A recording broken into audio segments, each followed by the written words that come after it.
As air pollution in Mexico City reached crisis levels in the early 1990s, government authorities responded with an aggressive anti-pollution policy, taking several major steps to reduce pollution from motor vehicle traffic. The first was to clean the fuel, convincing the state oil monopoly, Pemex, to phase out leaded gasoline by 1997. And this required an investment, obviously, to have cleaner fuel. It's the sort of thing that now nobody questions that it was the right measure to take, but at that time it was indeed questioned by many, whether Mexico could afford it or so on. In fact, that's a wrong way to look at it. Mexico cannot afford not to have a clean environment. Switching to unleaded fuel produced immediate benefits. Levels of lead in children's blood dropped dramatically. And cars using unleaded fuel could now be fitted with catalytic converters, devices that reduce pollution from car exhaust. Today, only a small percentage of cars in Mexico City operate without catalytic converters.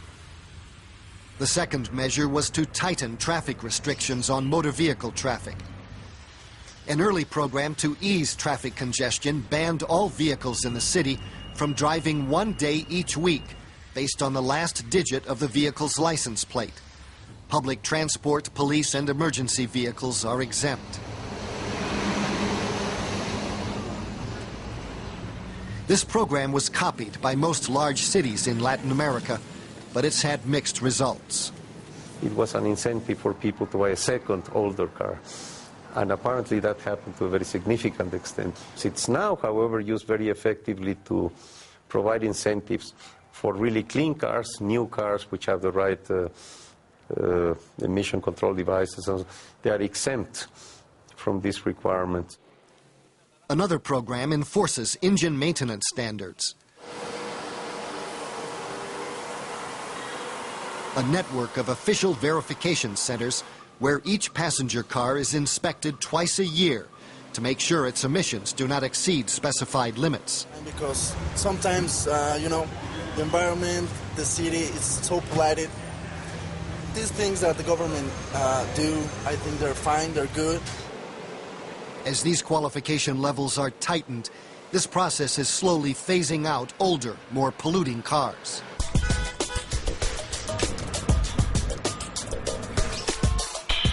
Cars manufactured in Mexico now conform to the same emission standards required in the United States.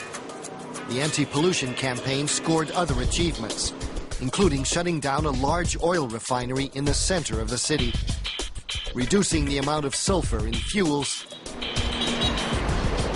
and making public transportation faster and more attractive by improving the subway network and opening high-capacity exclusive bus lanes. Honestly, about air quality, I think that former authorities 10 years ago, they did a good job because they set these issues in the high priority of the city. And this is not very common in environmental challenges. The results have been impressive. No more dark clouds of smog that were common in the 1990s, and no more contingencies. In the last, I will say, 7 or 8 years, we haven't had any single contingency. But leading public health experts say official levels for declaring a contingency are now far too high. That's why there are so few of them now.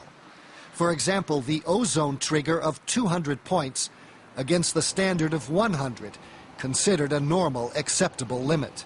That's way up. That's really high. 160 would be a good number, taking into consideration the amount of growth in the city, taking into consideration, say, how the city is changing.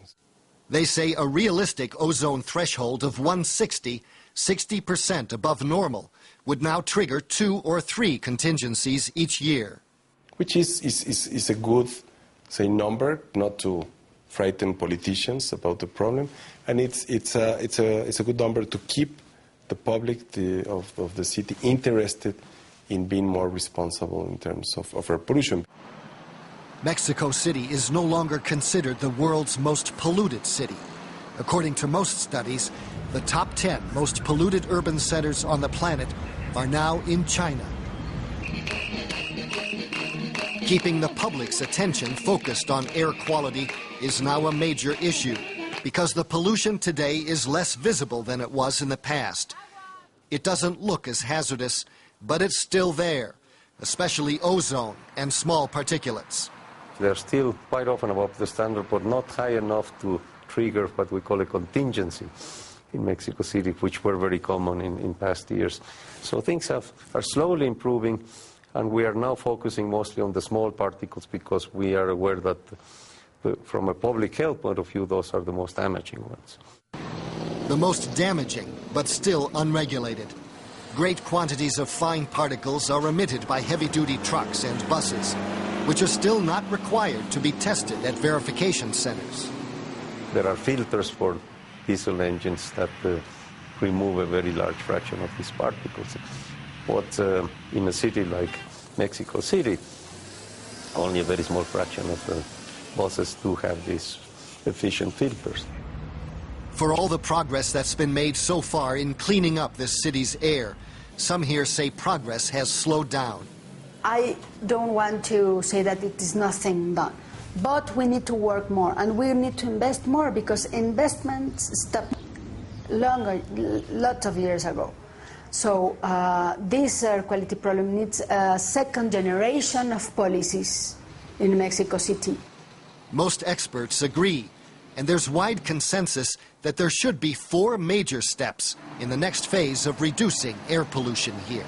First, providing incentives to take old motor vehicles, especially large trucks and buses, off the roads. And then stricter regulations for new vehicles, the same standards as in the United States and Europe. Mexico City is probably the city where the challenge is largest in the world. So there's no justification to have anything less than the most stringent regulations. Third, cleaner, low-sulfur fuels. And finally, more investment in public transportation to ease traffic congestion. We want to spend 3 hours a day in a car. That's what we really want to do with our time? Don't think so.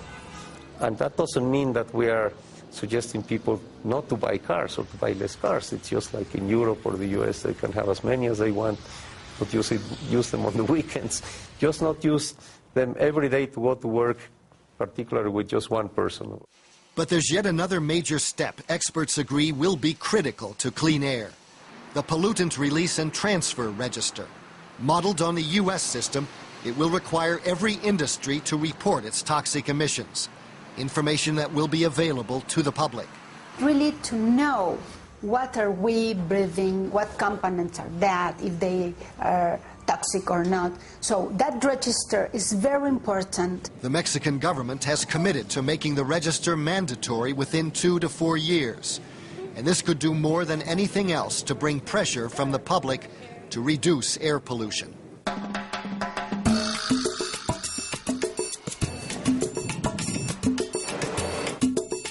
Cleaner air will have a price, but the cost of living with air pollution in medical care and lost productivity is far more. It's not something that we wonder whether we can afford to have clean air. No, it actually costs more not to have it. In their home neighborhood, Daniel and Edgar Resendiz try to avoid extended physical activity outside. Their mother tries anything to protect them from the air they breathe. She knows cleaner air would mean a safer future for her sons.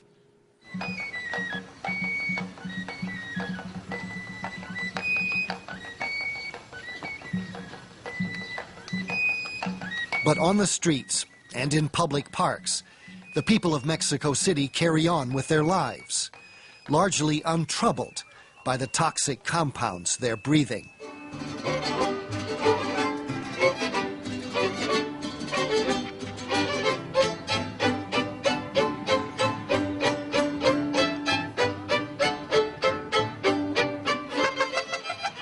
Many believe the worst years of air pollution are behind them, and they're not alarmed by what they don't see. This girl, she had pneumonia, and the other one, she also has a pneumonia. It's one of the problems. The risk factor is okay. The risk factor for air pollution, liquid air, the viral infections, it could be produce pneumonia in some patients.